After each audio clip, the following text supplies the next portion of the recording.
నమస్కారం ఘంటారావానికి స్వాగతం ముందుగా ప్రధాన అంశాలు భారత్ పాకిస్తాన్ మధ్య పెరుగుతున్న ఉద్రిక్తతలు శ్రీనగర్లో దాయాది దాడులు ఇళ్లు ధ్వంసం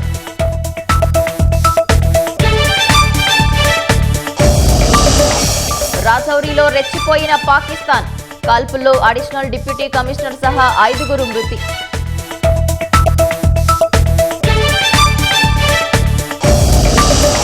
క్షిపణి వ్యవస్థలను అప్రమత్తం చేసిన భారత్ పాకిస్తాన్ పోస్టులు ఉగ్రవాద లాంచ్ ప్యాడ్లు ధ్వంసం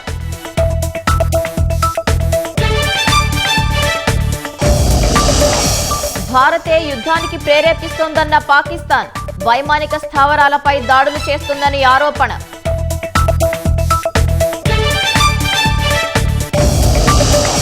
పహల్గాం ఉగ్రదాడిని ఖండించిన G7 దేశాలు శాంతి స్థాపన కోసం భారత్ పాకిస్తాన్ చర్చించాలని సూచన